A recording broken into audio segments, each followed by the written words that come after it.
Una es Tamaulipas. en Tamaulipas y luego está la de Michoacán, que pues le reclama Silvano como si fuera Silvano, en fin. Silvano Aureoles, el gobernador le perredista de reclama, Michoacán. sí, que no sé qué, que no, ni me tomaron en cuenta. Y luego, pero la cosa está en que, pues bueno, está sosteniendo reuniones con gente en Tamaulipas, en Michoacán, con gente que al final es gente de grupos armados, y Andrés Manuel tiene claramente una idea, lo dice hoy, por eso pasamos esto que luego ya en la noche se oye medio aburrido, pero bueno, es el presidente que habla muy, muy, muy lento. Lo que pasa es que tiene enorme relevancia lo que estamos presentándole.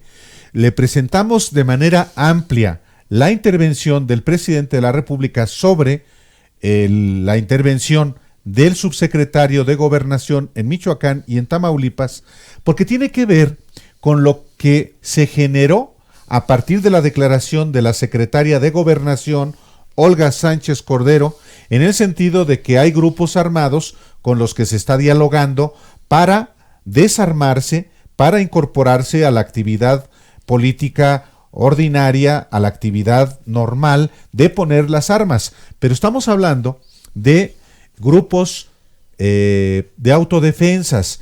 Hubo una interpretación equívoca en el sentido de que estaba negociándose con grupos criminales. Es verdad que hay, particularmente en el estado de Michoacán, una mezcla rara entre grupos de autodefensas que legítimamente buscan preservar su integridad patrimonial y personal con grupos criminales, y que en buena medida fueron auspiciados en el sexenio pasado por el enviado, por el virrey de Enrique Peña Nieto a Michoacán, este personaje Castillo.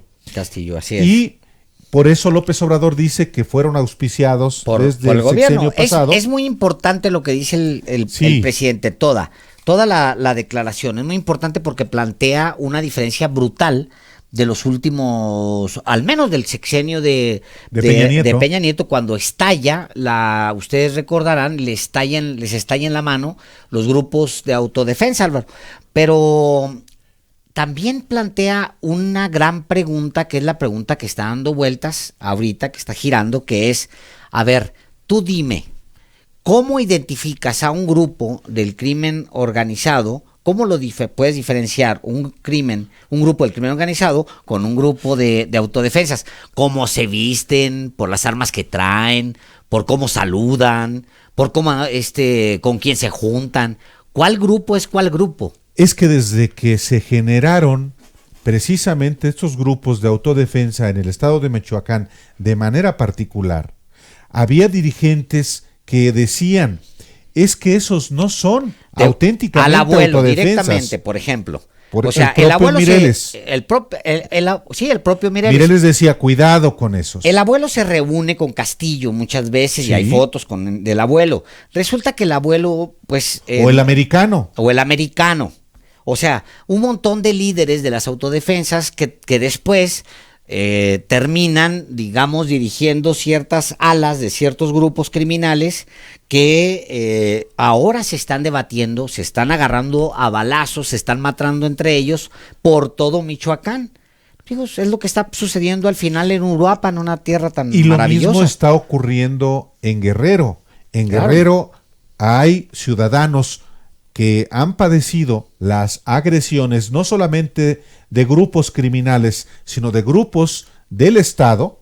Me refiero al Ejército, a la Policía Federal, a las policías estatal, a las policías municipales, y legítimamente se organizan para defenderse ante el acoso.